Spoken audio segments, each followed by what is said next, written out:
Good morning, everybody, and welcome back to The Walk. Today is Thursday, April 13th, and today we are going to be in Hebrews chapter 3. We're going to be talking more about that spirit of religion, that spirit of offense that can easily come off of that spirit of religion, and we're going to be talking about the benefits of conviction. So I'm starting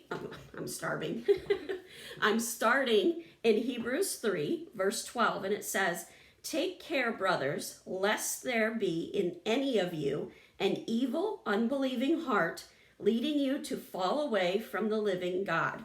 So here's the whole thing with the spirit of religion. It disguises itself as being very close with God, being very much encouraging people towards God.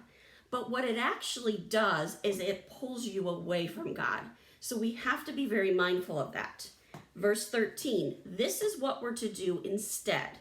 But exhort one another every day, as long as it is called today, that none of you may be hardened by the deceitfulness of sin." So we're to build each other up, encourage each other, and if we see someone that is falling into that spirit of religion, we need to point it out and just say, "Hey, watch out for this. I'm not sure if you've noticed it."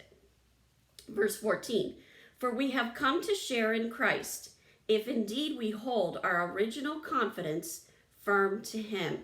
Your confidence is in who Jesus is, what he did on that cross, what he did when he rose from the dead, and following through on that great commission that he gave us in Matthew. "Today, if you hear his voice, do not harden your hearts as in the rebellion." That rebellion can be the spirit of religion. For who were those who heard and rebelled? Was it not all those who left Egypt led by Moses? And with whom was he provoked for 40 years? Was it not those who sinned, whose bodies fell in the wilderness? And to whom did he swear that they would not enter his rest, but to those who were disobedient? So when we look at the Exodus, and that's in the book of Exodus, if you're not sure, you see that spirit of religion over and over and over again. You also see that spirit of that spirit of being offended over and over and over again. It would have been so easy for Moses to just be like, "You know what? I'm done. I'm out. You guys are offending me. I'm going to go do my own thing. I'm going to move my family. I'm going to go into the promised land and leave all of you behind." He could have easily done that had he followed that spirit of offense. But he didn't. He followed that spirit of conviction. He followed what God was telling him to do. Verse 19, "So we see that they were unable to enter because of unbelief." That spirit of religion peels away that belief in grace. And when you remove that grace, you're removing an essential part of that gospel. And now we're in chapter 4. "Therefore, while the promise of entering his rest still stands, let us fear lest any of you should seem to have failed to reach it." What kind of fear is that? That's that reverential fear where you have got utmost respect for who God is. You accept that conviction and you allow that conviction to change things so that you can enter into that deeper relationship with Christ.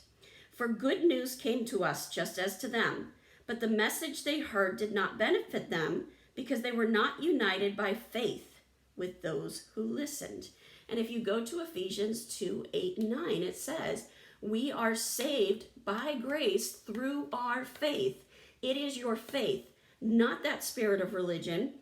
And that spirit of offense, it can pull that faith away. It takes the focus off of God. It puts the focus on you, and you're almost making yourself a god because it's all about how you've been hurt.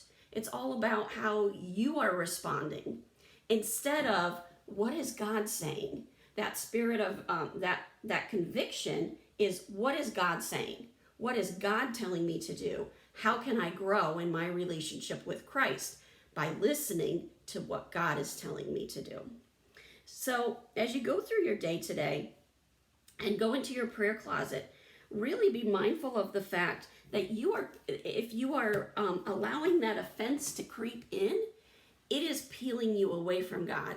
It is peeling away that grace, and it is almost, not almost, it is, you are putting yourself on the throne rather than having God on the throne. Have a wonderful day. God bless, and keep walking the walk.